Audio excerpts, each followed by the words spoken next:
allegiance. And begin. I pledge allegiance to the flag of the United States of America and to the republic for which it stands, one nation, under God, indivisible, with liberty and justice for all. And if we may have a moment of silence to acknowledge the passing of Dick Kellogg.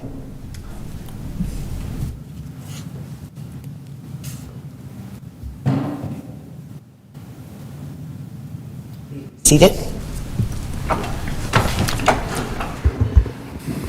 And the roll call, please. Councilmember De La Rosa? Here. Councilmember Ponce? Here. Councilmember Schickling? Here. Mayor Marshall? Here. And one absent, Mayor Pro Tem Lavelle. Thank you. Are there any announcements or written communications? We had not received any written communications as of noon today, but I do have one announcement. Today is November 4th. That's Election Day, where the state of California is holding a statewide special election. Avalon's Vote Center is located at the Parish Hall at St. Catherine's of Alexandria's Catholic Church. The Vote Center is currently open and will remain open until 8 o'clock tonight.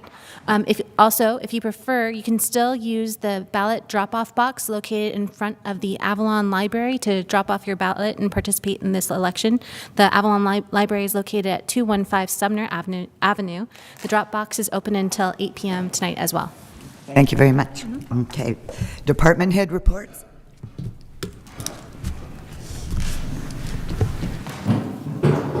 Slipping, guys. We're slipping. Good afternoon, Mayor, City Council members, and City staff. Jackie Cordero, Public Works Director. Public Works is still working on several renovation projects throughout the off-season. Casino Way benches, Fuel Dock roof, Fuel Dock restrooms, and Green Pier women's restroom. These projects will be worked on for the next couple of months. We're a couple weeks behind on these projects because we had several leaks to contend with, the ones on Beacon, Sumner, and Eucalyptus, to name a few. The crew helped place the Epicenter sculpture. You all saw that. That was great. And finished placing the new pavers at Kids Park. They also finished the Sombrero Fountain and the scoreboard. Yes. A monumental feat. Thank you again for your patience on these two projects. Public Works crew will start placing Christmas decorations the week before Thanksgiving. The annual tree trimming will be the first 2 weeks of December. And in between all of that, we plan on cleaning up the K-rails or all the debris behind the K-rails on Pebbly and Casino Way. Wow. So there's a lot to do for the next couple of months. Any questions? You call them leaks, like they're little drips or something. No. They're much bigger than leaks. They were. They've had some major projects. Yeah. Yeah. Yeah. Excellent. All right, No thank questions? Okay. Who's next? You boys know the drill in the back of the room.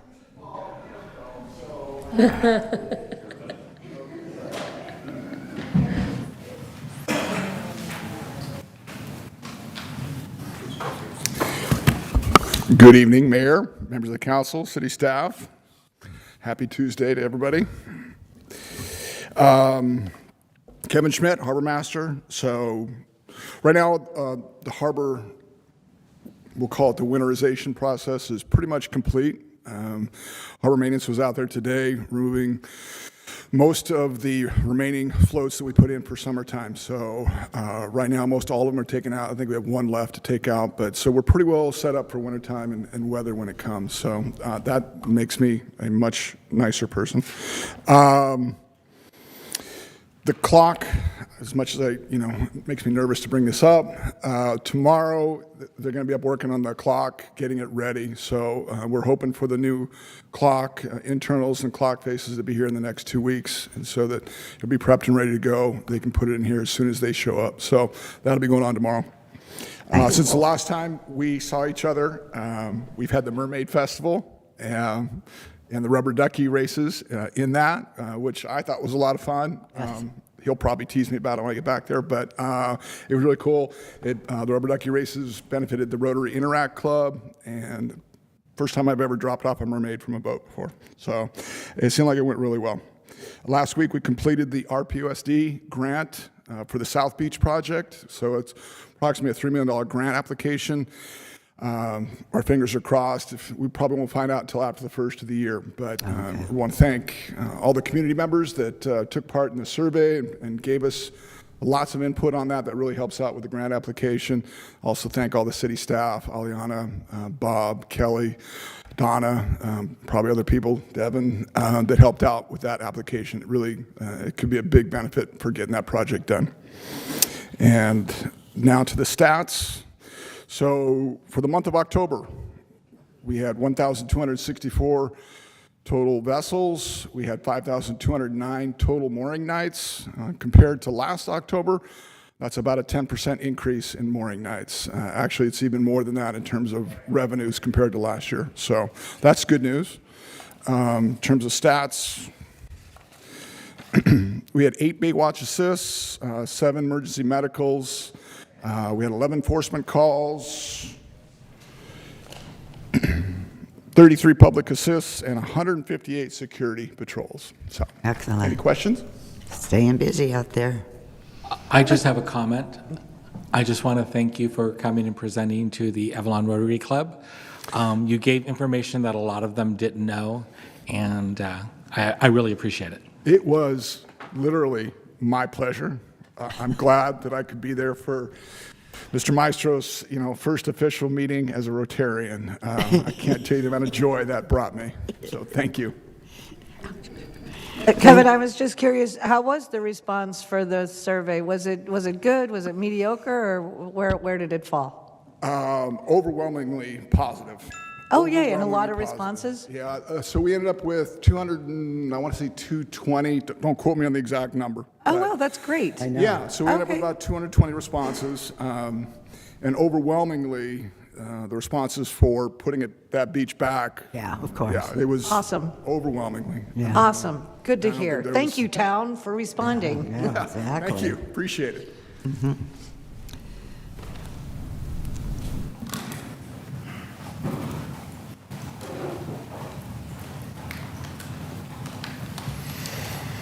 Good evening, Mayor, City Council, City Staff, Matthew King, Sheriff's Captain, Avalon Sheriff Station. In the month of October, we had 598 log entries by the deputies. Of that, 458 of those were OBS, like deputies putting them themselves, and 114 of those were calls for service. We had a total of 14 arrests during that time period.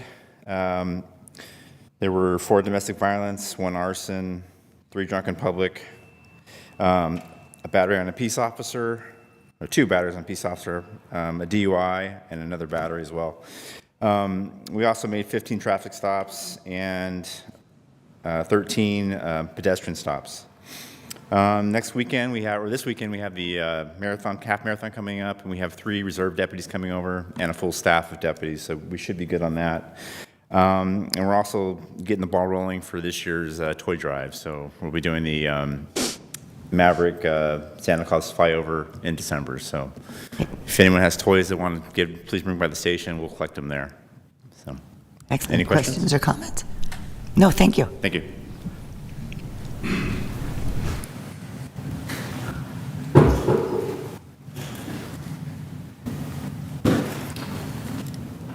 Good evening, Council. Matt Baker, Finance Director. I don't have a revenue update this meeting, but I'll have an update for the first quarter at the next council meeting. Other than that, Finance, I'm working on the audit. We're making good progress. We had auditors on site, so hopefully we'll have financials to share either in the December meeting, but most likely the January meeting. Unless there's questions. Good. Thank you, Matt. Good evening, Madam Mayor, City Council. We had a great Halloween this year, starting with the October 24th, the haunted house, the haunted hall that we did up at Tremont Hall. We brought back kind of the Screamont Hall from the past, and we served over 265 people went through there in a 3-hour period of time. It was a lot of fun. We believe we're going to make this an annual event, probably do it over 2 days and have stuff going on outside for the long line that was out there to get in. So we believe we can have that going for 2 days straight, and we'll fill that out. So we were excited about that. October 31st, we had the Avalon Kids Halloween Parade right there on Front Street. Absolutely adorable, working with the school, the K through or pre-K through 5th grade as part of this parade. At the end, we were able to give every kid a bag of candy, and then several kids did stay to rave on the grave on Wrigley Stage, and kids actually got up, sang along to the song, so they also had a good time with that event. This November 7th is the first football game, playoff game for the defending champs, the Avalon Lancers, and they'll be playing under our new scoreboard. So we're quite excited about that. We also have a group that's here tomorrow, Turfus, who's coming up and doing a cleaning of our field, a full cleaning of our field, tilling it, magnet, UV, the whole works, and they'll have it fully brushed, fixing some tears. So our field should look really good for that first playoff game as well. On November 11th, we'll be celebrating Veterans Day at Veterans Memorial Park. The event will start at 11 a.m. sharp. So come and show your appreciation for those who fight and fought for our freedoms. This Saturday is the half marathon, 10K and Child's Fun Run, starting at 8 a.m. Down by Wrigley Stage. They figured the last runners should be coming in around 1 p.m. Due to the federal shutdown and reduction of the SNAP program, we are ramping up the food bank from once a week to once every 2 weeks to every week. The food bank is not shut down. That was a rumor. The food bank is not shut down, but we will have it open every Wednesday from 4:30 to 6 p.m. And we will start providing other items other than outside of food, such as soap, shampoo, toothpaste, feminine hygiene products, pet food, diapers, formula, baby wipes, dish soap, laundry detergent. That's what we're looking at, starting to get those in with the food bank within the next 2 weeks. But the food bank will be open this Wednesday. And where is it located? Oh, excuse me, yeah, very good question. Because of the fact that where it was before the old teen center got flooded out, so we're actually going to have it right at the front of the double door building, the front of the church there. So you just right there, you get there, right up the steps, we'll have the food right out front for everybody. Yeah. You don't need to show a SNAP card or anything like that. Anybody who's in need, we don't judge. One of the things we will do is we will ask, though, if you did have a SNAP card, just for data, and so we can see kind of those who are in need. One of the things that we had an issue this year with the turkey dinners, that we give out every year is because the school doesn't keep that data anymore, and the churches didn't know who was in need. We didn't really know who was in need, so we decided what we're going to do instead is take all that food and we're going to cook it up, and on November 25th, we're going to have a community Friendsgiving, and we're going to do it at the ranch, the horse stables. We figure we can feed about 240 people. Santiago with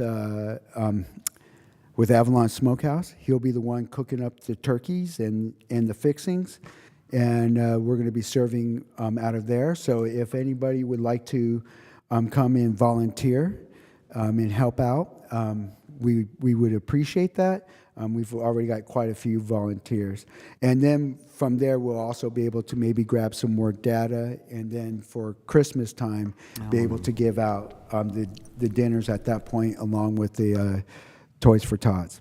One extra thing is if you are looking to donate to the food bank, we will be accepting those donations here at City Hall at the Community Service Department. We'll take it from here and we'll take it and put it at the food bank where we do have storage.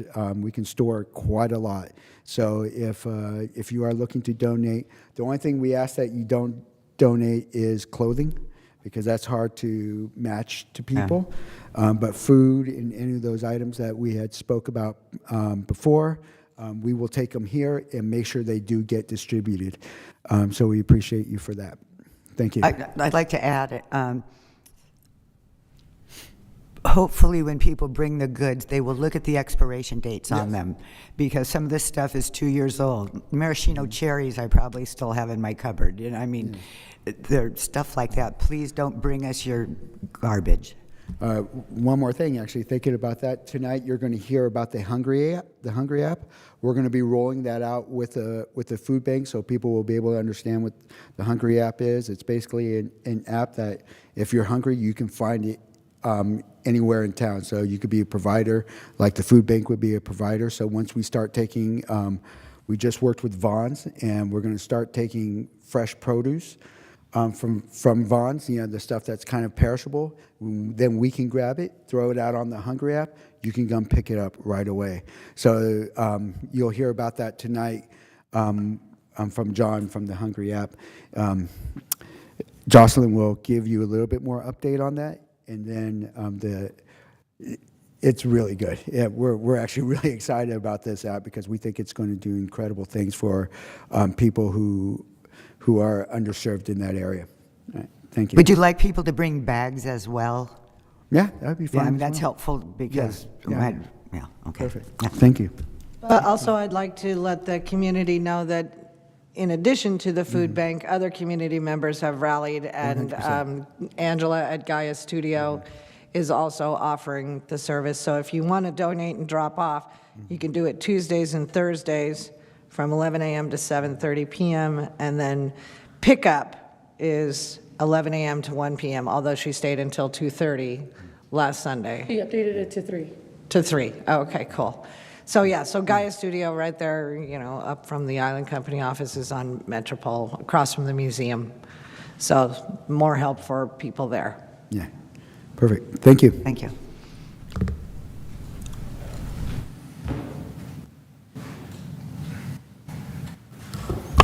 Good evening, Mayor, City Council, Jocelyn Francis, Assistant City Manager. So yes, as we mentioned before, we issued an RFI for mobile applications to help us with food donations, food recovery, and we're super excited to be establishing a partnership with the Hungry app.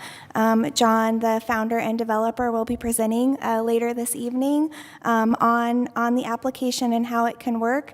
We've already onboarded city staff as well as Vons and the food pantry. So I'm hoping tomorrow we'll issue a formal press release, start getting the word out there. It'll line up perfectly with the food pantry hours tomorrow to really start getting both businesses on board as well as individual community members.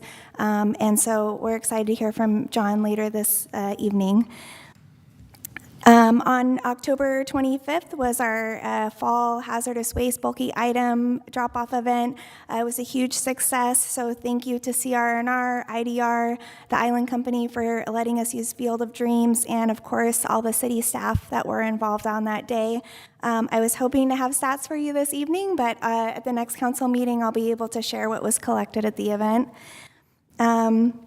And then code enforcement has been extremely busy this last week, so busy that I don't have any statistics to share with you tonight. However, a reminder that we are hiring for part-time parking enforcement officer. So if you're interested in working with the code enforcement team, learning about parking enforcement, go to cityofavalon.gov/jobs to apply. And if you have any questions about the position, feel free to email me, jfrancis@cityofavalon.gov. And that's all I have for you this evening. Thank you. Thank you. Questions, comments? No? Okay, City Manager. Thank you, Mayor, Council. Good evening. Just a few things tonight. First of all, I just want to acknowledge that Selena Luna has been promoted at Edison, so she's no longer our government relations manager, but I just want to thank Selena for the time that she spent with me and all of us over the last several years working with us. She was very professional, always responded quickly to all our questions and needs, and wish her the best. Diane Forte is the interim rep, and I think they're looking to appoint somebody permanently, but in the interim, we'll have Diane. So again, thank you, Selena. I want to remind everybody that we only have 2 council meetings left this year. Next meeting, November 18th, and then just the one meeting in December on December 16th. So just 2 in 2025, and then we'll call it a year. So it's wrapping up very quickly. And then finally, just want to let everyone know the Chamber's annual marketing meeting is next Thursday, I believe, the November 13th. I'll be participating in a panel with Island Company, Conservancy, and Catalina Express. Kind of just, I'm giving on behalf of the city an update on all our capital improvement projects and where we're at. So we'll have a discussion at the panel discussion and answering questions there at that. So if anybody, and I know, I don't know if council has responded, but I know Jim was looking for those responses. Okay. But if anybody wants to go, we still have time, I think, to get in there, but I think we probably have to let Jim know by tomorrow. And that's all I have. We have city attorney on? Yes, but I have no updates today. All righty, council member reports. I'll go first because I was on vacation. I beat feet out the door directly after the last council meeting and just got home yesterday. So, sorry. I still love our town, but I was on vacation. Good girl. I just have one thing to say, and congratulations, and I will let you say why. Oh, you're turning it over to me now. All right, well, then I'll do my personal note first. As I mentioned before, I did go back to school, so I was attending LBCC. I am completing my unit, so it is time to transfer. I did apply to a couple schools, but luckily enough, I found that Chico State had a really good online program, and I got accepted. Yay! I'm very excited. And what is your major? It is sociology. Excellent, Yes. Super excited, very nervous. I know that it's a different road for everybody, but I'm starting mine. And then I did have youth and government last Friday, which was really exciting because Tim was able to go and talk to the kids. One of the issues and bills that they wanted to take on was healthcare. And so he went and spoke to them. There was a lot that I even learned, which was great. And now they get to see how complex the issue is, but how much it affects their community. And so we are now heading to what we call Camp Roberts this coming Friday, which is up in San Miguel, to get them going. Oh, congratulations. Awesome. Did you go to that Young Democrat thing? When? Yeah, that was Oh, the dinner? last meeting, yeah. Last meeting, yeah, I From the mentioned that last meeting. Okay, you'd already been. I know, so much going on. I know. I really don't have anything to report. I visited the polls for 3 days, and it was pretty quiet. I think the last count was like 61 people in all those days. So hopefully a little more showed up today. But Yeah, and I voted by mail before I left, yeah, so maybe a lot of people did A lot that. of people did, I know. Yeah, I turned it in right away. Yeah, but yeah, nothing really to report. So we're going to move on to presentation. So I think John is on. Jamie will get him queued up here. There he is. Oh, Hello, hello, how are you? hey, John. Good evening. It's all you, Can John. everyone hear me okay? A little louder somewhere. Oh, okay. Volume turned all the way up. I mean, I don't know if it's here. on our end as well. We can hear you, though. Yeah. Okay. I will take the liberty to increase the volume. So, I'm not sure if I can have somebody help operate the slides. Sure. Jocelyn's coming. Yeah, for sure, John. Excellent. We'll have the slides going for you. This is Jocelyn. We're so excited. So, John, who you saw on the screen there, he's the founder and the CEO of the Hungry app, and he is who Dave and I have been working with, and we're excited for him to present tonight. So, thank you. Thank you very much. I will give you the origin story of this project. Essentially, I remember a day in school. I was working on an assignment, and I was very hungry as a college student. I went to Colorado School of Mines in Colorado for electrical engineering, and went back for petroleum engineering, and I've done expert witness litigation. But I remember all the way back then, before these days where I could afford a sandwich, I would think to myself, I am starving, there's food insecurity. Meanwhile, there's an extra pizza or an extra sandwich or an extra half pack of potatoes or bread or anything, some nutrition nearby. And I'm not aware of where it is. There's a food pantry I'm not aware of. And how could I connect those two? How could these two people connect in a very easy, simplistic fashion? And now we have a lot of technology where we have social media and ride share and house share. And so now this is essentially putting the food bank in your pocket. So the Hungry app is a technology that unites neighbors, friends, families. Food banks can use it. Restaurants can use it to be able to address main issues of food waste, food insecurity, and social isolation.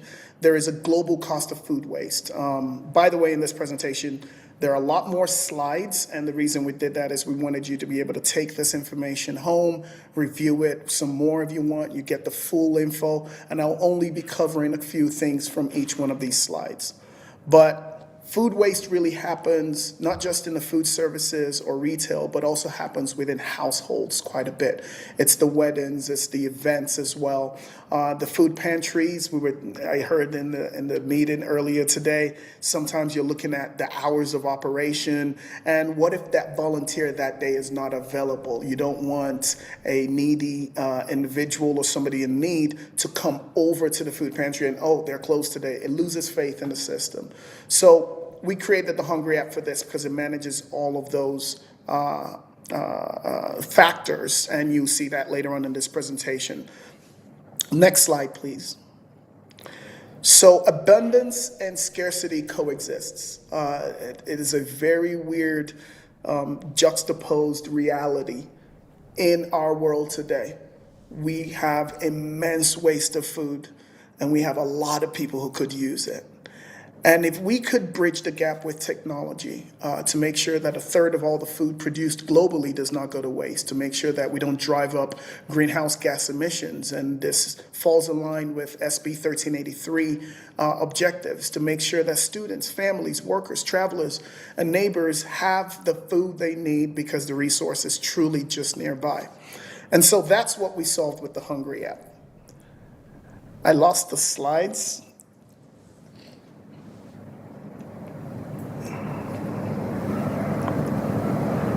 I hope it's not my connect. Okay, excellent. So we created the system that basically, I'm on video here, so I'll take the liberty to just show you very quickly. Every time you start the app, it says, what do you want to do? Do you want to give an item or receive an item? Very simply, you tap, I want to give an item, and as soon as you tap that, it walks you through a few steps on how to give the item. Oops, I am doing this in reverse here. It walks you through a couple steps. You just press this plus button. Unless you do, it says, where is it? It describes what the item is, and you just describe the item whichever way you want. If it's an extra pizza or an extra sandwich or a box of potatoes or groceries, and you set the time. Very simply, you say, you have about 15 more minutes, you have the status of the meal, and you have the number of servings. And after you just click the next slide, it takes a picture of the item and it puts it on the platform. You are in provider mode offering the item. Anybody surrounding gets notified of this available item and says, hey, here is something available near you, and you can claim it without knowing the location first because you don't want too many people arriving. So you offer up 3 sandwiches, up to 3 people or 3 people's worth can claim those 3 sandwiches, and then it disappears for everyone else and ebbs and flows all day, every day that way. It is organized distribution. It is dignified distribution. You can decide to work with food banks and pantries. You can decide to list for just LBCC students. You can decide to list for church members and you and your community, or you decide to list for public or private. You can decide to interact with just the food bank. So Vons can decide to actually list and say, we're just going to offer things to just the food banks, and whichever food banks are available can grab items and then relist it out there to public.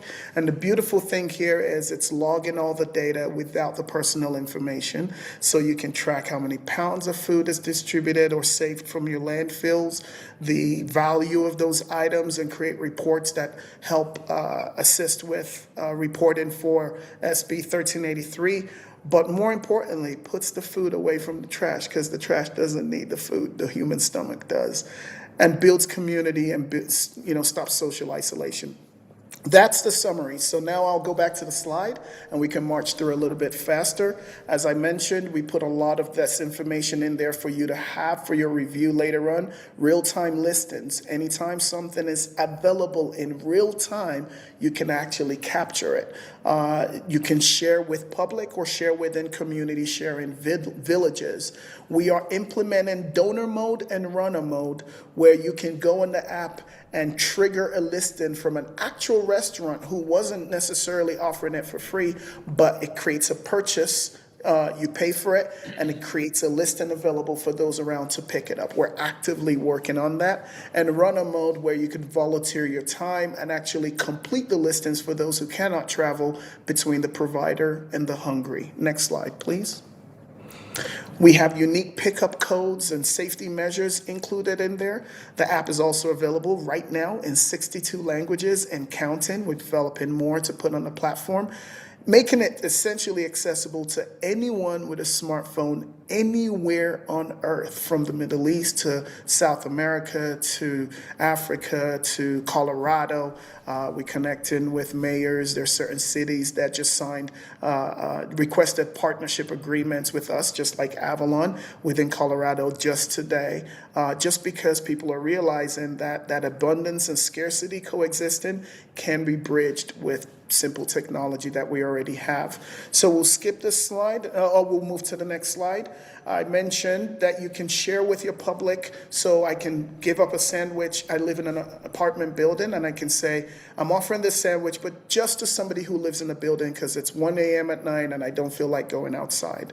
And so I can create a village for my apartment building and then create my trusted sharing community. So every residential building should be a village. Every office park or office building should be a village on the app. Likewise, restaurants can create villages of their staff members and create direct surplus to staff programs, which enhances employee loyalty and also helps address the issues of food insecurity, even amongst those who work in the service industry, and food waste as well. Next slide. So that is the app. The QR code is there if you want to, I'll wait 5 seconds or so if somebody wants to snag it very quickly. If you have an iPhone, you can look at the QR code on the left. If you've got an Android phone, you can look at the QR code on the right.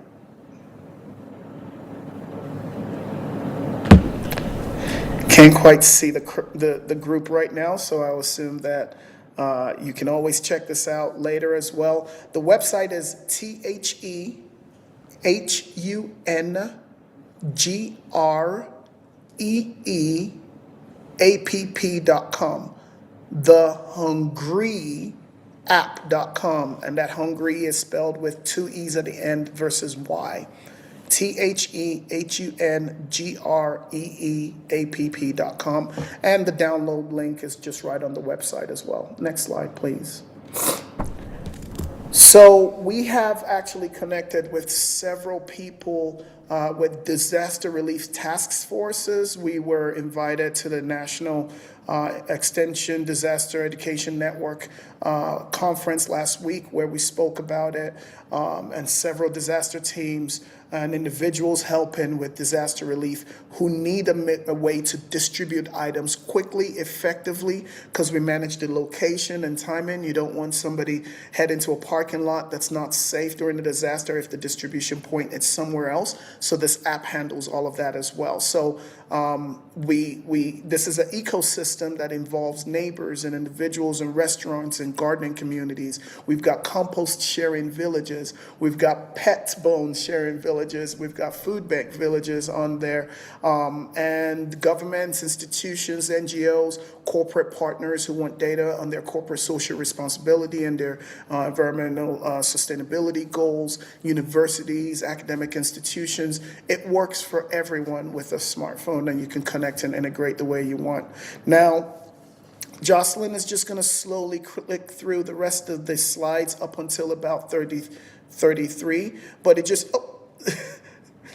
So all these slides basically give a lot more information for each one of those groups of individuals that we mentioned, from corporate partners to food banks to universities. And so you can get a little bit more information there. So we're just going to go all the way through to, I think, 30. Keep going. Next. One more. Right there.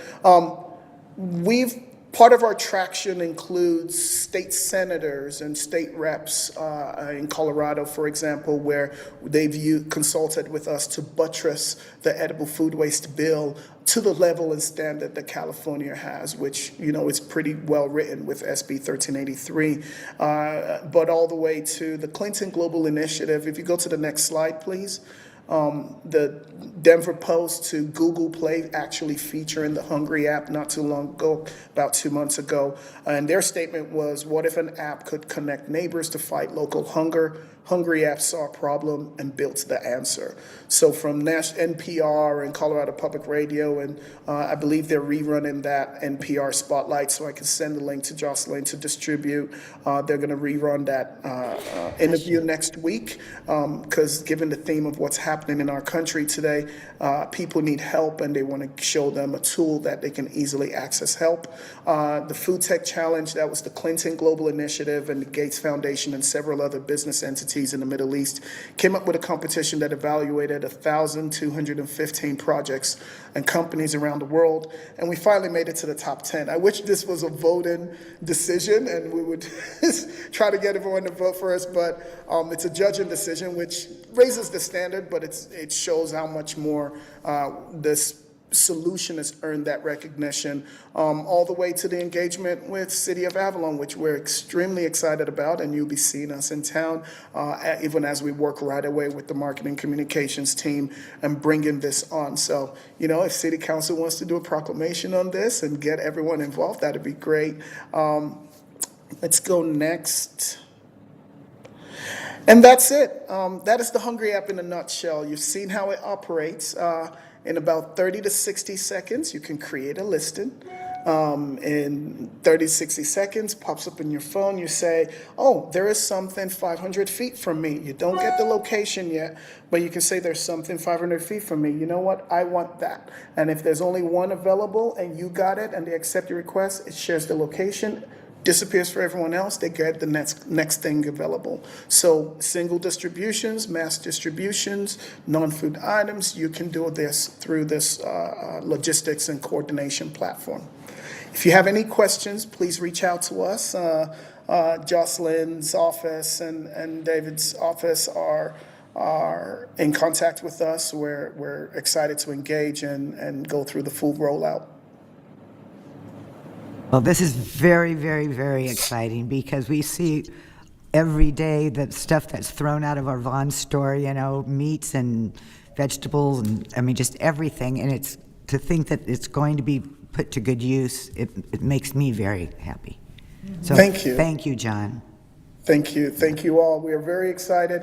I would like to recognize my team here. I'm going to go through the list in the call, but Dr. Tegro, Karen Brujes, Eliana Blancas, Peter Adeyeye, all these folks work really, really hard to make sure that this product comes to society, comes to humanity, and their background ranges from public policy to food policy to public health and social justice and social policy. And those are the group of individuals you're seeing here who really understand the value of making sure that nothing that any human being can use goes in the trash. So we created a solution that makes sharing made simple.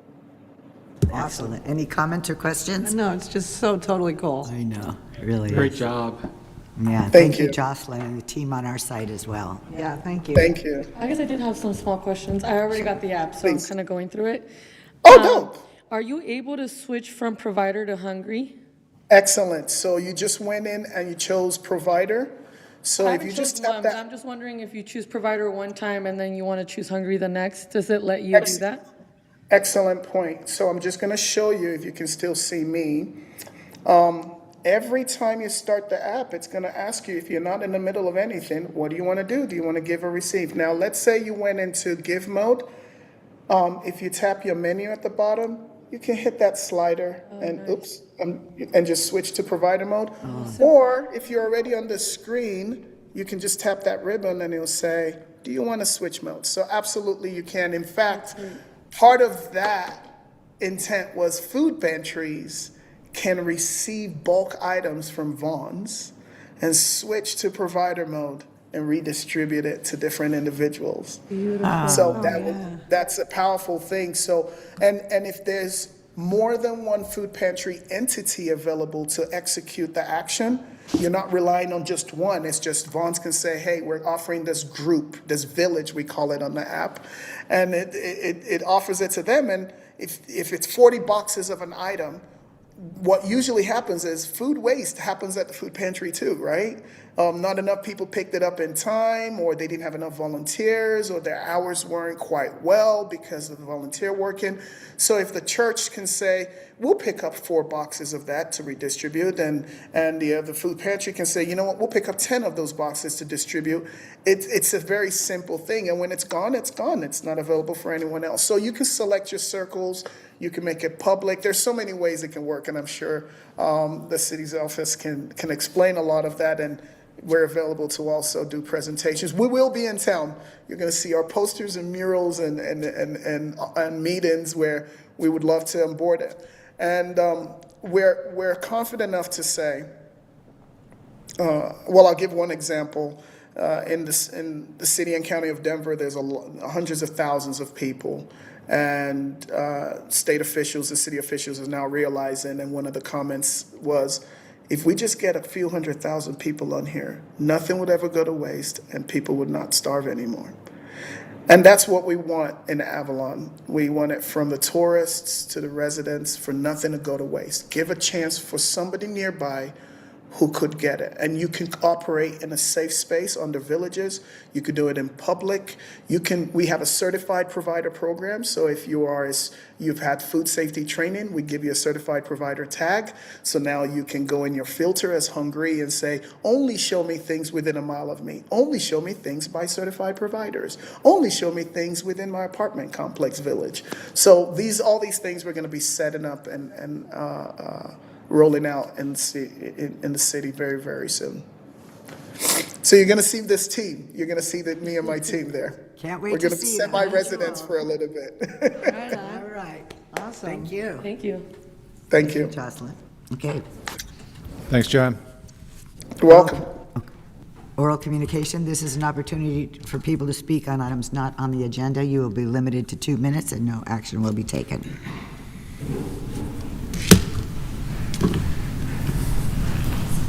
Hello there, I'm hungry. I'm hungry right now. Okay, never mind. Anyway, so yeah, come to the library by 8 o'clock if you're voting. We have the vote by mailbox open till 8 o'clock. I believe the captain will lock it up right at 8 and take the ballots away by plane or boat. I'll also better check my book drop to make sure that the some ballots haven't been shoved in there. Coming up this week, I'm going to be showing Monty Python and the Holy Grail tomorrow at 6 o'clock. Going to get some popcorn. It's through our website Canopy, which has some movies that you can screen for free at libraries and things like that. And you can screen them at home, but I'm going to show it on my little screen, and I'm going to have some popcorn. It's going to be nice. Coming up on the 12th, I have a juggler coming. Michael Rayner, he's come once before. I seem to recall he was actually at the library's opening day in 2019, and he juggled a wheelbarrow. So we'll see if he brings his wheelbarrow with him. Doing a lot of art stuff on the 20th, a Thursday. We're going to have our Native American History Month activity. Going to make coil pots with clay. It's going to be like kind of cool. Going to do a little thing about the secrets of optical illusions. Going to try and make a couple optical illusions, which are actually pretty easy when you learn how to do them. I want to invite you all to be sure you come on down to our twice monthly history talks with Chuck Liddell and Sandy Putnam. That's going to be on the 12th and the 26th at 1 p.m. I believe the next one is going to be on the history of Rancho Escondido. I'm kind of interested in that. Our book club this month is going to be James by Percy Everett. It's going to be, it's a big bestseller from a year ago that tells Huckleberry Finn, but from the point of view of the slave James. It's a very well written, very well received book. That's going to be on the 25th. And looking ahead to December, I have a visiting artist coming on December 10th who's going to make beautiful clay candy canes. And I'm going to show Doctor Who and the Daleks, because I'm a big Doctor Who fan. And we're going to make gingerbread houses. And Adopt an ordinance of the City of Avalon to repeal and replace Chapter 1-8, Reasonable Accommodations of Title I of the Avalon Municipal Code, implementing Housing Program 17 as set forth in the 6th Cycle General Plan Housing Element, and adoption of exemption findings under CEQA. And item 5, adopt a resolution accepting the fiscal year 25-26 first quarter treasurer's report. Council, what's your pleasure? I'll make a motion to approve items number 1 through 5 on the consent calendar. Okay, is there? I'll second. Okay, call for the vote.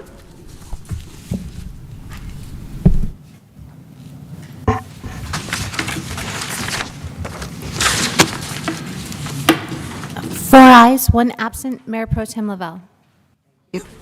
Item number 6. Under general business, item 6, we have a request for an encroachment permit to install a private trash enclosure for trash receptacles within the City of Avalon public right-of-way across from 261 East Whitley. Jackie Cordero. Good evening. I would be presenting 261 East Whitley encroachment permit. The applicants Scott and Beatrice Van Avery. The permit application was submitted on September 15th. And we're discussing the East Whitley public right-of-way.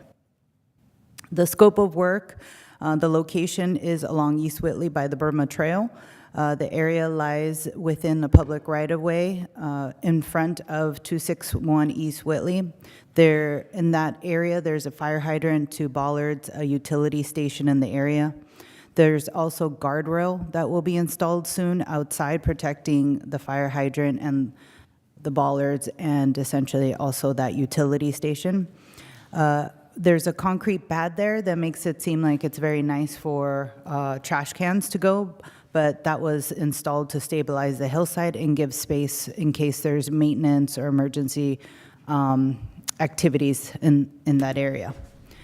The applicant's request to store private residential trash cans on city-constructed concrete pad behind the guardrail.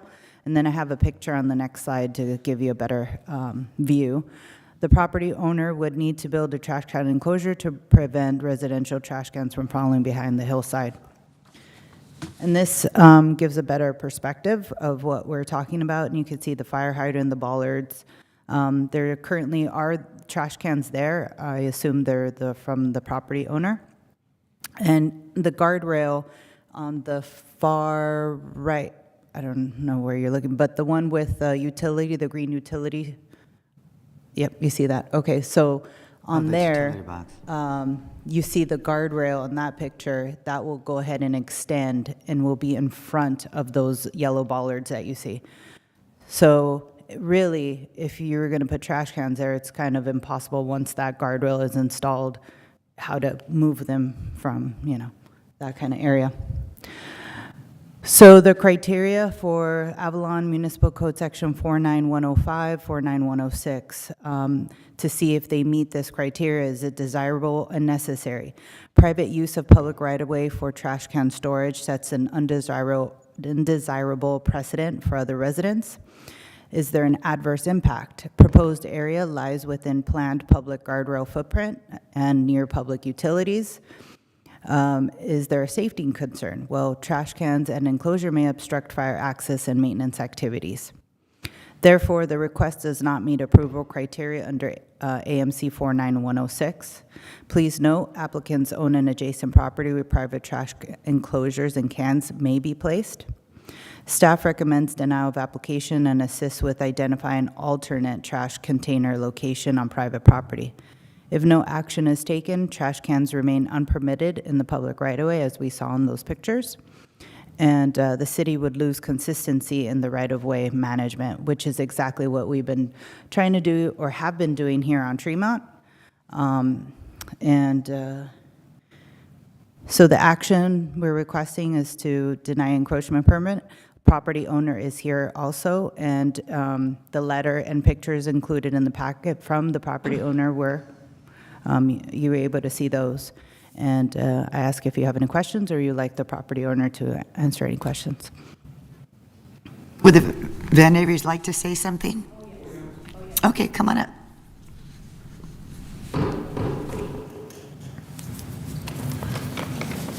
I thought you were coming with me. Anyway, I'm Bea Van Every, and yes, I'm the owner of 261 East Whitley. So, real briefly, oh, you don't have the time on. Okay, good. So, the house that we bought was built in 1959. We purchased the house in 2018 on East Whitley, and then after we sold our house on Marilla, which we bought in 2010. So bringing it up to the date, we moved into Whitley, stayed there in the meantime doing our planning, and then in 2020, I had contacted the city regarding the broken platform, and if you could see at the old pictures that I had given you, you could see where when we purchased the house, there was a platform already there. Since it's been so long, obviously, the platform was starting to fall apart where the trash cans. So again, when I contacted the city, per Jamie at that time, requested me to send the pictures of the location and the trash cans and the platform.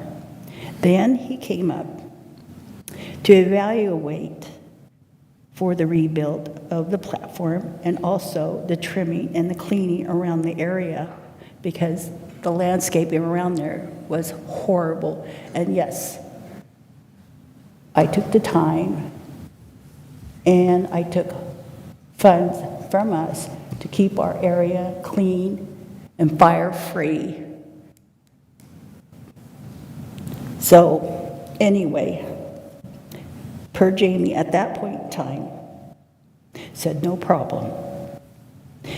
Again, in 2021, when Pete Edwards, that was our contractor, was also helping us planning our home, was also told that would have no problems of rebuilding the location for the trash cans to be there as they were. If we would have known by the city that the trash bins needed to be on our property, no one from the planning department told us at that time.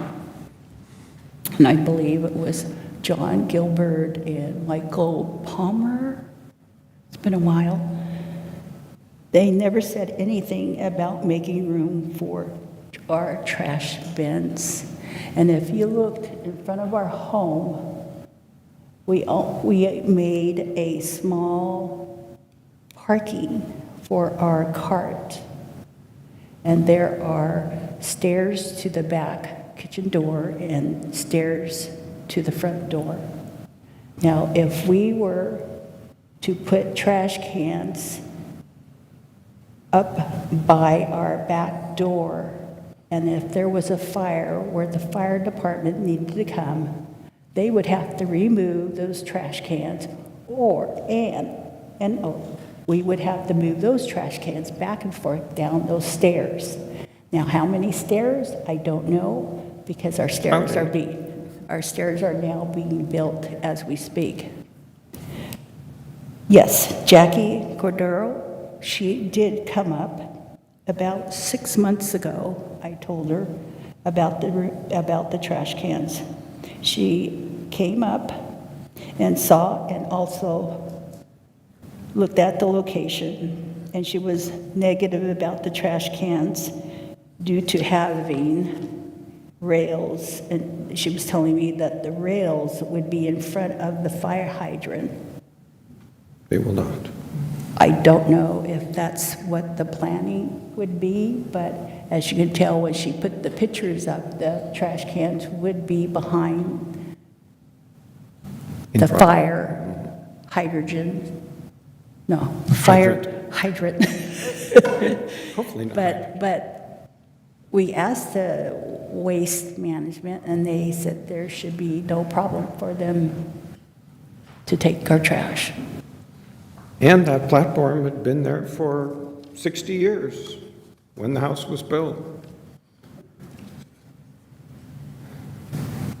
So, which is why we asked the public, we've had people to come, public service people to come and look at it from the city so that we could get it fixed as part of our rebuilding of the house.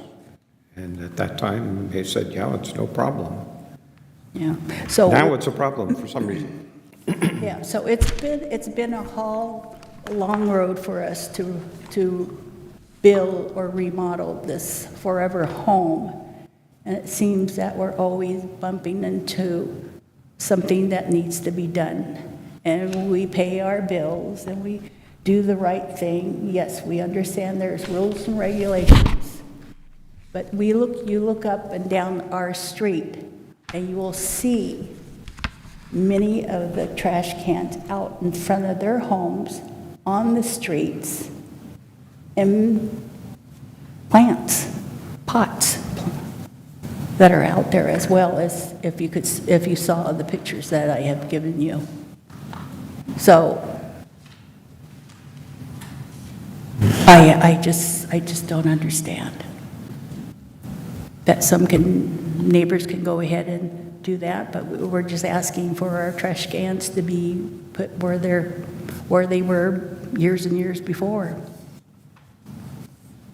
And if we would have known through the planning department that we had to make room, we would have done that. But since it's way too late, nobody had told us about for the trash cans to be on our property.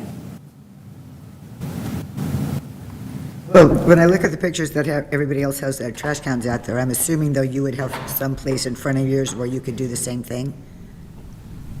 Did you hear that? I'm sorry. I just, You know, like you showed pictures of the houses here, there's a trash can and there's Yes. pots and all that. Yeah. But so in front of your house, I'm assuming there would be room to put yours there also, in front of your house?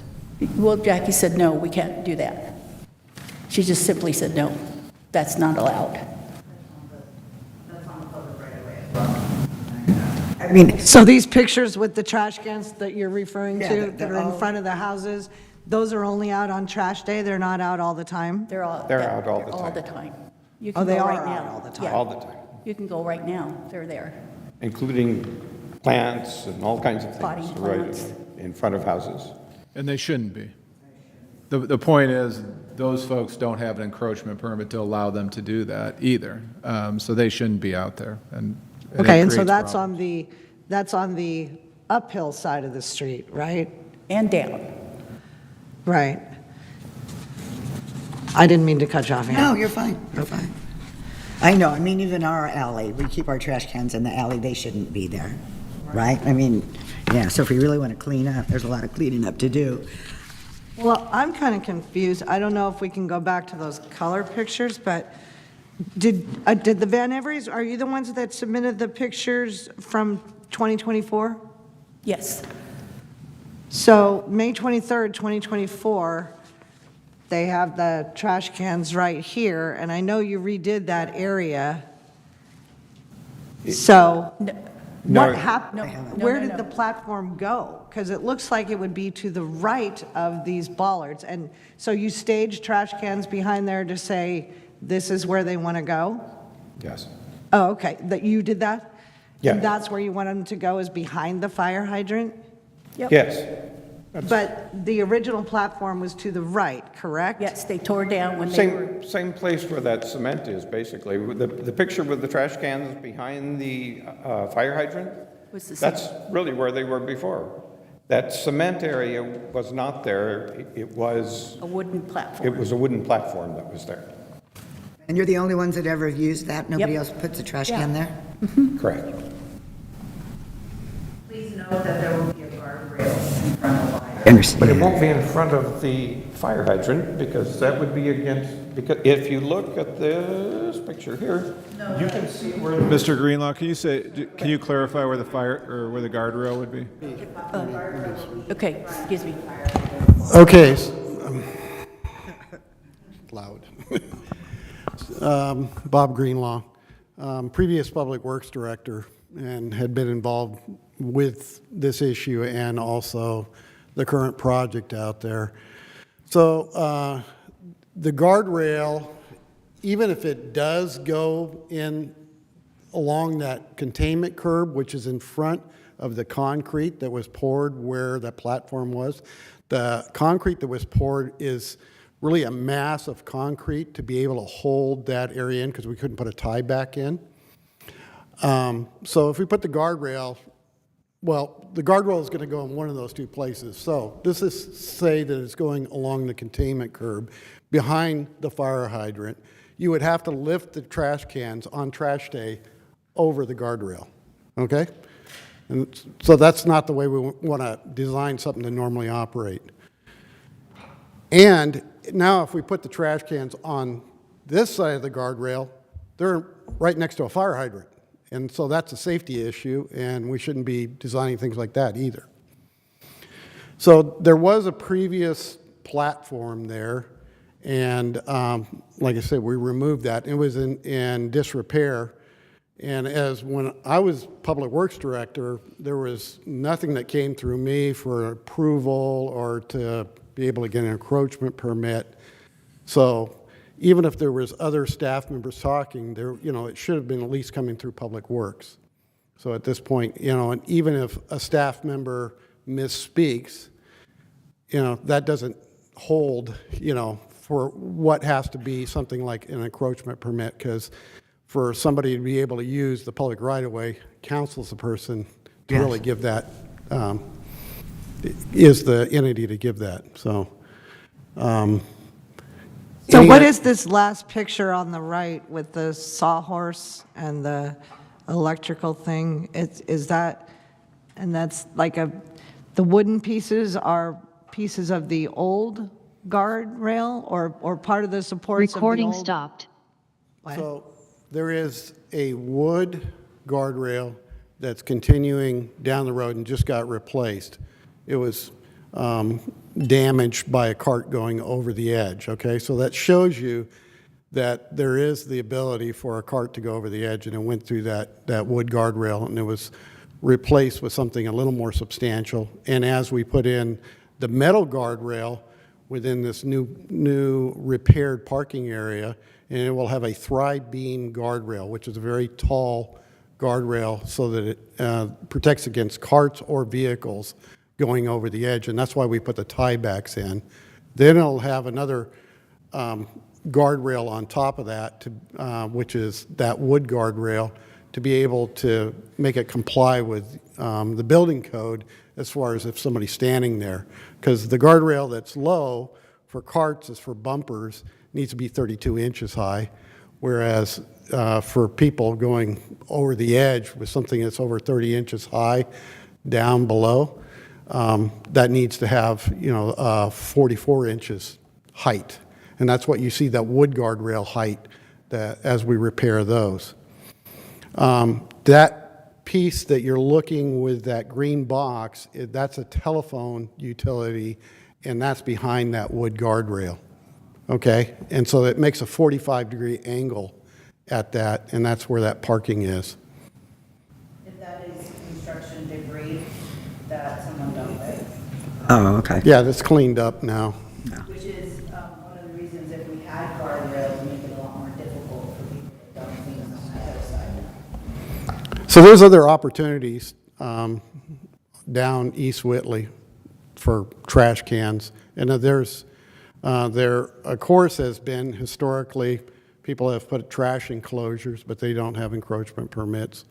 As we go property by property, as somebody builds, remodels, builds a new home, when they come in for a building permit, we're trying to clean up each one of those and bring those into compliance. And if you came in to build a new home, we're going to tell you to put your trash cans, on site by code on your own private property and keep them there. And so under this case, there is a big lot that this house exists on, and the trash cans could be moved to some other location on the lot except for trash day. And just like on the flats, most people have their trash cans somewhere else on their lot, and they bring them out, and they do put them on the sidewalk even. But we accept that. That's the only way we could make it work. So, I use that example as that could happen at this lot too. Maybe it is not as convenient for them, but it's very, it's possible. Okay? And also, they're building a parking spot. Is that the spot where the trash cans go? We'd like to see them have both, have on-site parking and have also their trash receptacle on site. Thank you, Bob. Thanks, Bob. Council, go, step on up. What? Well, I was going to say, if the trash cans, if that's what they're going to do, is build the railings around the fire hydrant, why couldn't we have the trash cans on the left-hand side? Not going across, but just in a column. Not following you, I'm sorry. B. Yeah, if you look at the picture, instead of going behind the fire hydrant, you go to the left of it and you line them up. May I? Yeah. I can show you an overview of the property. I have it here. And you could see here, that is all parking for East Whitley, right before the Burma Trail. So I'm assuming she's meaning to the left-hand side, which we impact parking. Yeah. Okay. Council questions or comments? For me, this seems like a safety issue Safety issue? because of the fire hydrant and the, Excuse me. Most of the time, there's probably us parking there. Most of the time, it's 2 carts. And our neighbor does do his parking, but he works during the day. So really, it's just our cart. But I know in this town, it's hard to give up parking spaces, because the minute we say that, somebody's going to move in and get a full-size pickup, and it's just, we have that problem on the flats, and I'm sure it'll eventually be a problem on East Whitley. But I'm confused because she said that the way it's laid out, they can put their cans next to, in between their house and the Louders, which is uphill, right? But it's very narrow because of the planning commission when they stepped it back and a retaining wall or whatever. But if they store them there, she said, then that would be a safety hazard if there was a fire, then the fire department, it would impede the fire department. Fire department can move a trash can in a second. Okay. I'm not worried about that. I'm not worried about them being able, I mean, yeah. I think a concern the council should at least consider is the precedent that would be set in, once you say a resident does not have to have their trash cans on their property, they can put them on city right-of-way.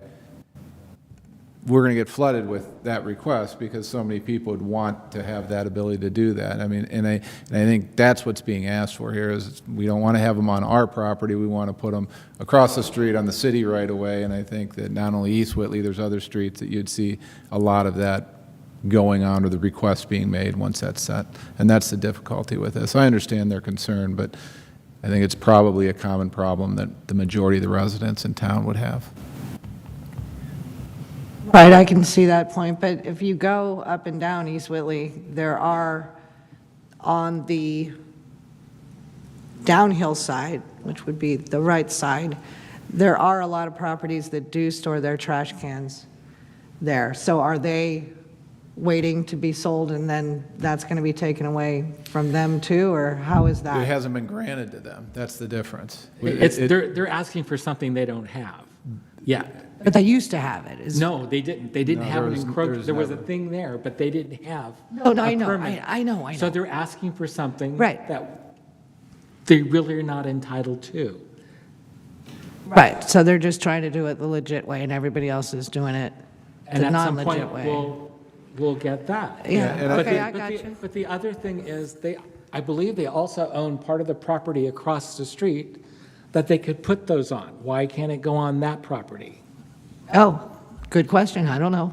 So for the example, like on a downhill lot, and it is steep on the other side, but if somebody came in and put in for remodeling or building a new house, they could go 10 feet beyond the edge of the roadway because the roadway's 20 feet and there's 30-foot of right-of-way, and most of that exists on the downhill side. Then they could put it on their property, not in the right-of-way. So on their case here, they do own the property that's kind of kitty corner of Burma Trail there. You could go 10 feet beyond that and then have your trash cans on your property there. And that still would be the frontage of maybe where your parking or your driveway would be on that lot on the downhill side. Oh, okay. Okay, so that's the difference. Instead of putting it in the right-of-way, we're trying to push it every opportunity to the private property and neat storage, not just, or if there is a problem, that's when you come to council and say, I have no other alternative, and that's why I'm looking for that exception, and we're granting, something an encroachment. That may not be the case here. Okay. If you see on this photo as well, there's 3 pin flags that I put. You see the one on the right side, that's the adjacent property they own, where they could potentially put an alternative trash enclosure. Their trash is there. 261 East Whitley is the one on the top, and then the other pin flag by the palm tree is what they're asking for. No, I like the way you laid that out. That's good. Yeah, and you could see that they're both really close to each other. So it's not yeah. And then the one where they own the adjacent property, there is access there from the top. There's a city fence all the way around. Guardrail. I'm sorry, okay. You have something new to add? Yes, we have a property that's down the street, but it's completely encased with city fencing. Do I have a chance to take down a piece of city fencing to build a place for my trash then? If you want me to use that piece of property? One has cable rails going up the Burma Trail, and then after that at the front, then it has white fencing. I mean, I could put trash cans on that, but I would have to move fencing that's owned by the city. Is there any response to that by anybody? Bob? So in the case where if they came in to build a building, then they'd probably ask for an encroachment permit that would allow access like we've done on East Whitley, something 10 feet, 12 feet wide for a driveway. So they'd go out and they could build that deck out there. And that's what I'm talking about.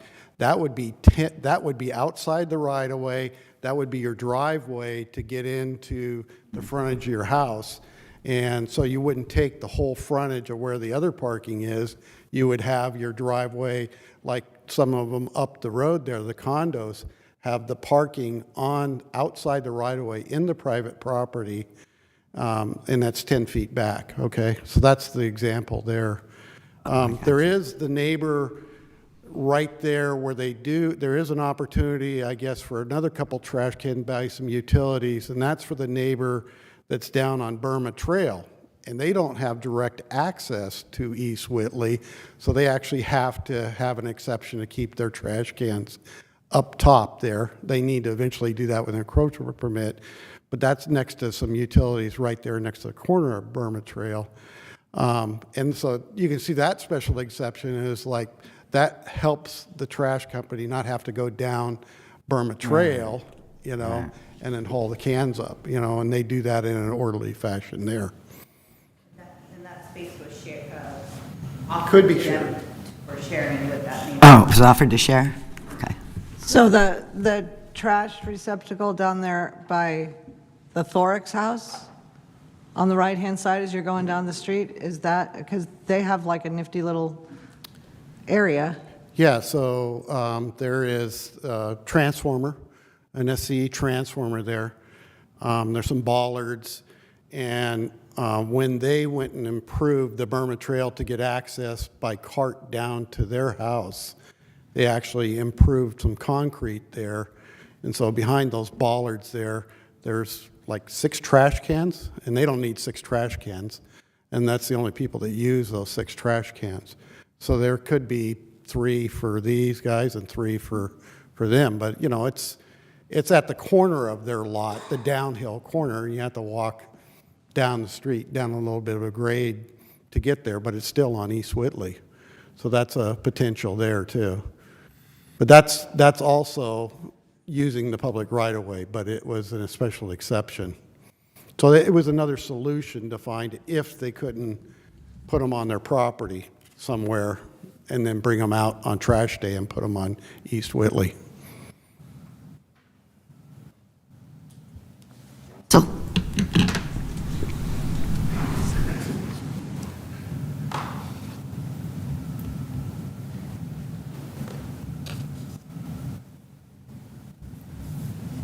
I'll make the motion, find that the criteria specified in AMC Section 4-9.106 is not met, and not approve an encroachment permit at 261 East Whitley. Applicants are requesting installation of a new private trash enclosure and storage of 4 trash receptacles within the City of Avalon public right-of-way behind an existing fire hydrant and on top of a newly poured concrete retaining slab across the street from 261 East Whitley. is there a second? I'll second. Call for the vote.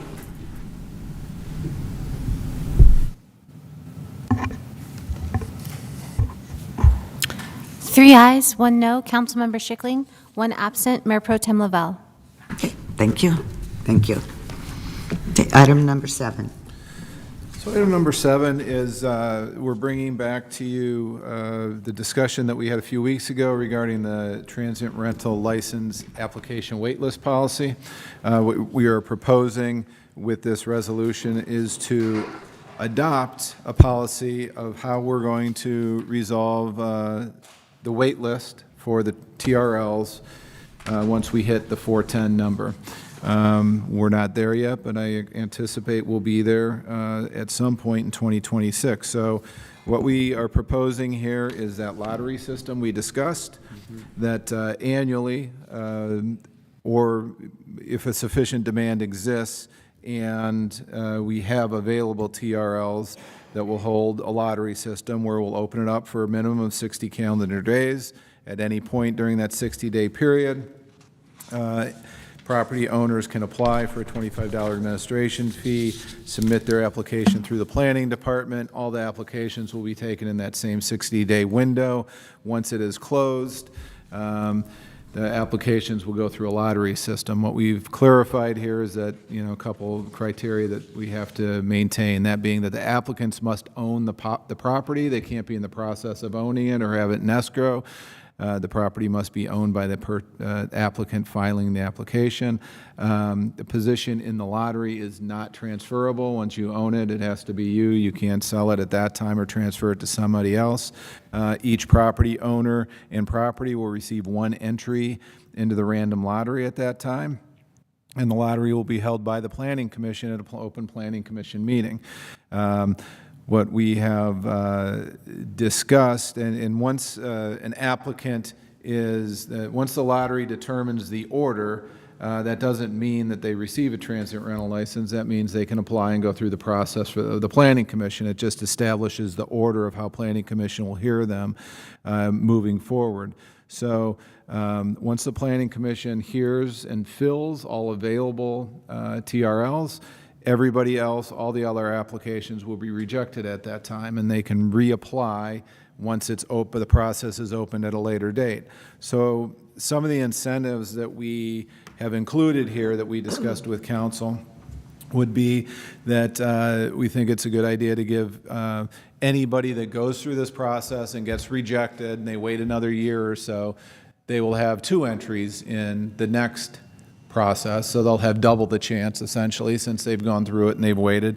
And also if that property owner has another property or that property with a long-term tenant in there, they'll receive another entry in that lottery. So that encourages, and yes, they could have the current one for being rejected and one for having a long-term tenant. They could have 3 entries in there for their one property they're trying to get in. So it encourages, in our opinion, long-term property owners to open it up to long-term tenants.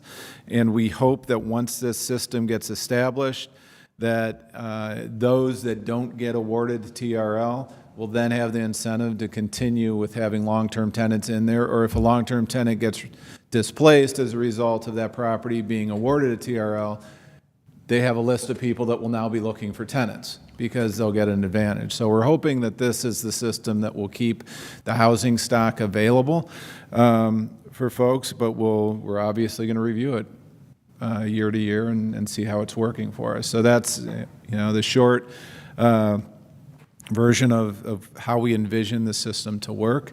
If we get it in place, if council approves it and we get it in place, it'll be in place by the time next February, March, roughly, when we hit our limit. And at that point in time, we won't have a wait list. We'll simply just open up the lottery at some point in time in the future when they're available. So we won't have this ongoing wait list here at City Hall. Questions? Yeah, so I guess I never thought of this before. If somebody wants to rent out their house to a long-term rental, do they need a license, a TRL? No. Oh, okay. No. All right. Business license. Yeah, you're just renting it out. Yeah. Yeah. Okay. I just Anything more than 30 days. What? Anything more than 30 days, right? Well, right. Yeah. But if you have one property that you have a long-term tenant in and you have another property you own that you want to have a TRL, you'll get credit for having a property with a long-term tenant in there. Oh, okay. I under guess this that's system. where I got confused. Okay. I was Yeah. just like, what? They're not applying for the TRL on the ones that's the long-term rental. Not necessarily, but they could. We want to encourage them. For example, if somebody comes and they don't get selected in the lottery for a short-term rental, we don't want that property sitting vacant for a year if it can be used for a long-term tenant. So if they get a long-term tenant in there, immediately getting, once they find out they're not accepted and they get a long-term tenant in there, next year when the process and the lottery comes up again, they'll receive a bonus entry for having that long-term tenant in there for a year. It encourages that from sitting empty. Okay, but what about then the eviction on, now I've got a TRL and it's been rented long-term, now what? Well, now we're going to have a pool of people, let's say 20 applicants were in the lottery system and 5 got TRLs. Now you have 15 that are going to not have the TRL for the whole year. that hopefully we will be able to encourage them to get a long-term tenant in there, because now they get an extra entry when it comes up again. So those tenants that might get displaced, we try to match them up with the 15 tenants or the 15 property owners that didn't get a TRL. And so can we, just because some people are kind of weird, can we specify that they should tell the tenant, okay, yeah, you can live here for a year, but we're going to reapply, so the chances are you might lose your housing after a year? Well, what we have to work through is if this system is, acceptable to council, and we incorporate that and give them that extra entry, we have a barrier to that right now. We'd have to bring back to you, we have some criteria that right now says you can't have a short-term rental unless the property has not had a long-term tenant for 2 years. Right. I'm not sure we have statistics to prove this, but I know that we have a number of properties that have been on the wait list that have been vacant because they didn't want to fill in with a long-term tenant because they didn't want to run afoul of that. So while the moratorium's been going on, these properties have been vacant that could have had long-term tenants in there. So if we go with this at the next meeting or shortly thereafter, we're going to bring an amendment to that, taking that restriction away. So people can rent their properties long-term. And yes, we would come up with language, because I think the tenant should be notified of that. Yeah, because it's always been in the past, it's always been very transparent, this is a winter rental or only available these days, so if you're aware of it going into it, then it's not as bad as not knowing and have the rug pulled out from underneath you. Right. So if I rent to a school teacher only for 9 months, and I have a TRL, then I could rent it for those 3 months that teacher's not there as a vacation rental. You could, but right now that is not allowed right now. Oh, okay. If you have a long-term tenant in there, you can't rent it short-term right now as it exists, because there's that 2-year look back. So what we'd propose is we'd bring that back to you. That's under a different section altogether. Oh, right. So, but That would help with teachers or people that are just here part-time. yeah, so if they knew they got guaranteed rent for the school 9 months, year, yeah. and then they could make, because the school year is out in the summer, which is the high season, and that would be their big buck season, that might be an incentive for, some TRL people and provide some housing for some temporary folks. You know what I mean? Dave, how do we verify that they've rented to a long-term tenant? What do we ask for? Yeah, that would be part of the application process when they fill it, and we would verify that through the application process, just by, they identify the tenant, we'd verify it through the tenant. So it's a lease agreement or whatever.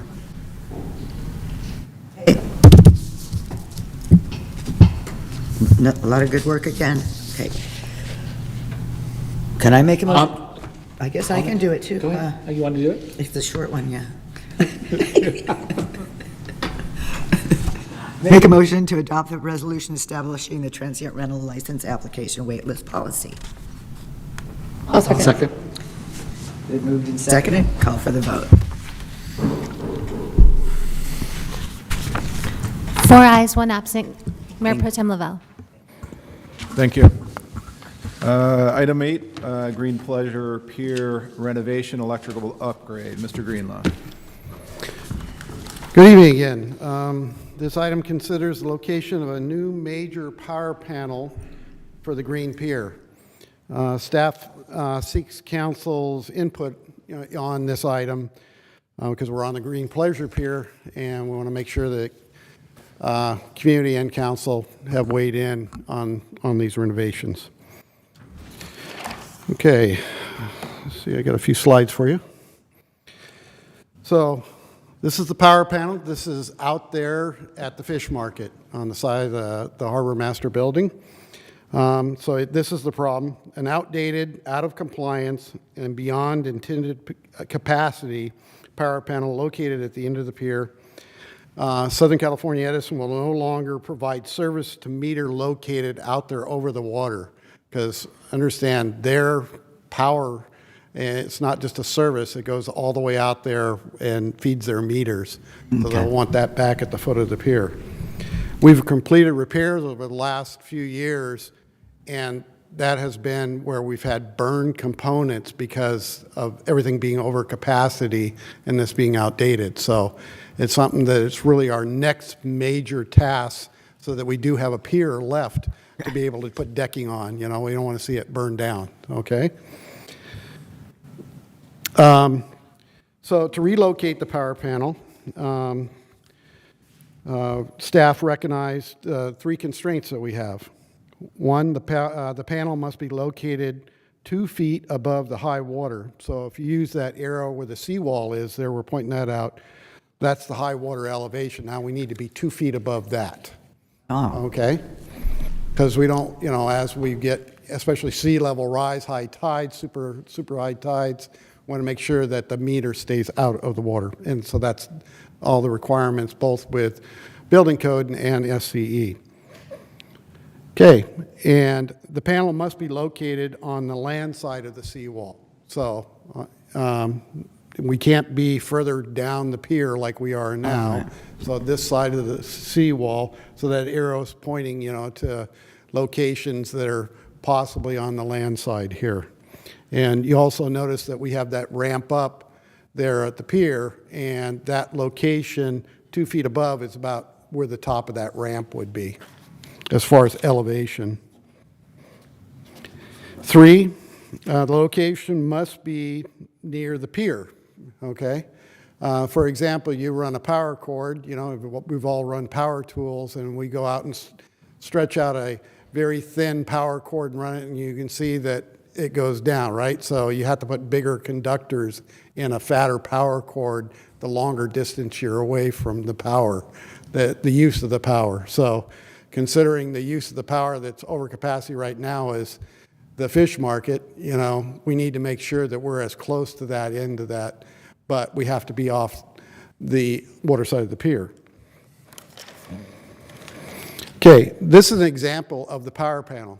And we know this is, you know, at the elbow location there, but this is approximately this size or larger that will be necessary to power everything that we have currently on the pier and what we would have planned for the future. This is the width of the power panel. So you can see that, you know, it's every bit of 2 feet or deeper.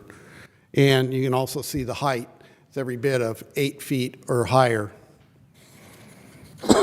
And this doesn't have a lot of equipment in it. Right now, this is really just a couple of big switches in there with some very big conductors that's running our saltwater pump station. That's where this panel, that's what powers this panel. And this power panels that station.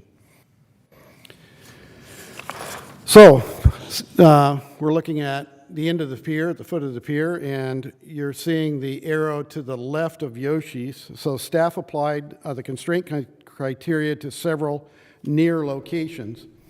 The left arrow points to the wall adjacent to Yoshi's there. The right arrow points to the beach equipment rental. If we chose the beach equipment rental location, that business would need to be relocated. And so we'd be inside of that, okay? And then we also looked across the street. And so we considered the location there. So it would block views, you know, something that's 8 by 8 or 8 by 12 by 2 foot.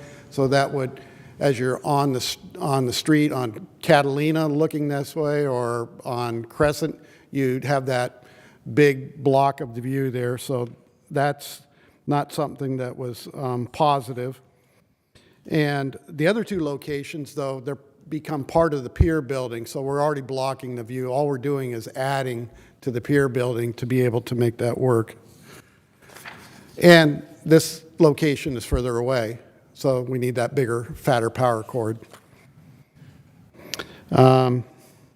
This is an elevation view of the first location, so we're looking at Yoshi's on the side. Notice the 3 windows on Yoshi's. The proposed improvements, if we're on this wall here, could remove 2 of the left windows. Okay, we would still have that corner window, and you'll see some renderings here in a minute. But it fits the 3 criteria nicely. It's at a location that we can build it up on a platform, a concrete platform that's 2 feet above. It is real close in proximity there, and so it doesn't block the view, okay? What's currently in that silver box? That is, I believe, some gas meters, which we can relocate easily, okay? So we looked at that, and it's like those are something you can take and extend the piping, because underground, and then move the meter either way. I'm assuming you've spoken to Yoshi about this project. We wanted to get community input first, before, yeah. So, so you can notice architecturally the two corner windows. Let me think, I got this slide here. Okay, so let me back up a minute. Roughly the outline of the enclosure. This is where you see the enclosure. You see to just the left of the yellow rectangle, you see that roof line there that's Eric's. We would redo that roof line and continue it all the way over this. So there's 3 different roof lines here, and it's kind of a hodgepodge, and we would just continue that shed roof line that's over Eric's and tie it into the hip, and you'll see that in a minute in the rendering. So it would architecturally look pleasing with the roof line, the walls, because the walls would all be stuck with just like the building there, and everything would tie in. I think we could do a nice job to make that work. And then you can see, as we look kind of at an oblique view here, that the 2 windows in the front, you know, architecturally match, are still there, and they would be left there. And there'd be a stucco enclosure to enclose the panel. This is Yoshi's as it exists now. And then this rendering is almost right, but it doesn't have, we would bring that enclosure to take over that small window too, and you'd only see the 2 corner windows, so you can see architecturally you'd have those 2 corner windows on the left of the door at Yoshi's, and you would have a matching window on the right, which is there. All that exists on the front of Yoshi's. Whoops, did I blow it? Nope. Sorry, I went backwards on you. So what I'm trying to show you is you can see that all that exists. Just imagine, instead of, you know, now bring out that wall that would enclose the enclosure there to that long window. Okay, so, and you can see the roof line. If you see the roof line continue on. So this is a pretty good approximation of what it would look like architecturally. Okay, so that's our recommended location. So, you know, we had the 3 locations we looked at, and we think that this would probably be a location that wouldn't block the view. It would be in close proximity. You could be looking at all the buildings that are attached to this as you're working on this panel. We also could make sure that we put some public art could be on the front of this, because it would have the stucco sides and enclosure, new roof line, but then there could be some laser cut aluminum, you know, colored enamel, coated doors, bifold doors that would open up, because that's what's hiding the panel, and you have an opportunity for public art at that point. So it wouldn't just look bland like, oh, we're covering up and putting a stucco wall there, which kind of the rendering is showing. We could make it look real good. So imagine stucco surround, just like the building, roof line matching the other part of the building, same kind of roofing, and maybe something on the front. And so we think it could be pleasing. Any questions? Kind of covering up all that other crap on the on the other side of the stairs going up. So the biggest impact on this is Yoshi's 2 windows. Right. Yeah, I see. Their building is full of windows anyway. Yeah, well, But of all the locations that you scouted out, that looks like the best location in my opinion. It does, yeah. And I'm sorry for Yoshi, but, you know, she's still, I mean, she's She's still got a plethora, it's not like it's going to be dark, and no, she doesn't have any display area. There's plenty of room. Yeah, and right now in the windows, they're full of display. Right. Okay, so they're not like just totally For viewing. open. There's Absolutely, a lot of merchandise blocking it already. Okay?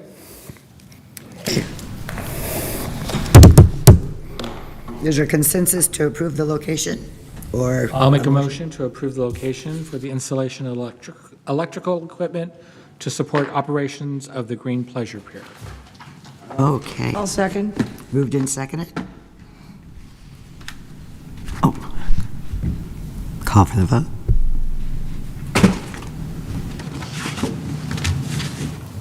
Four ayes, one absent. Mayor Pro Tem Lavelle.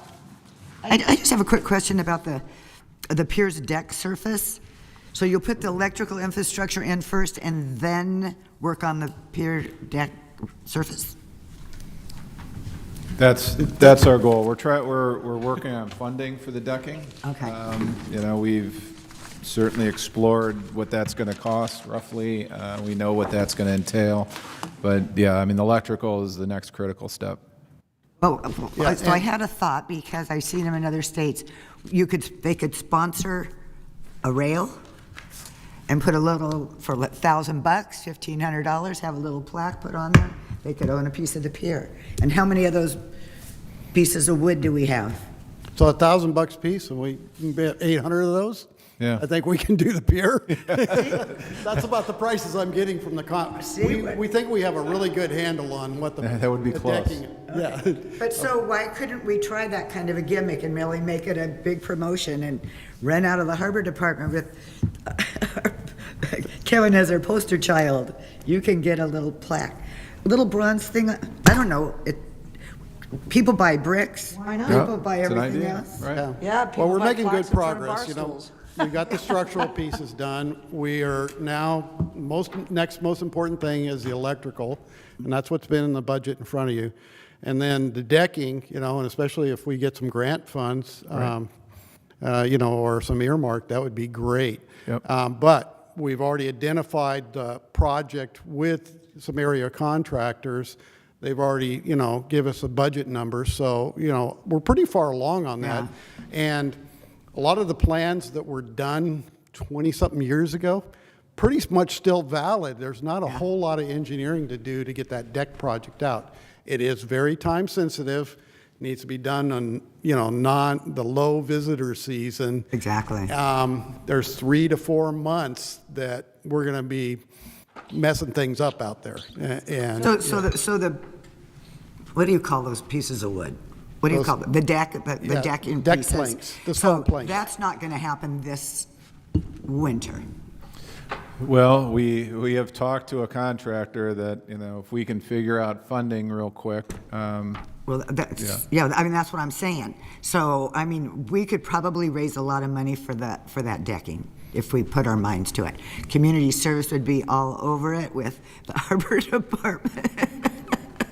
I'd buy the first one. And we could hook up with, whoever we can find to make the plaques. I don't know who makes that's Gabby's department, right? Well, we could figure that out, but it would probably be an engraving rather than a plaque, because they'd be pried off or kicked off, you could do something. But no, I think it's a great idea, Mayor. We'll certainly look at what options we can come up with.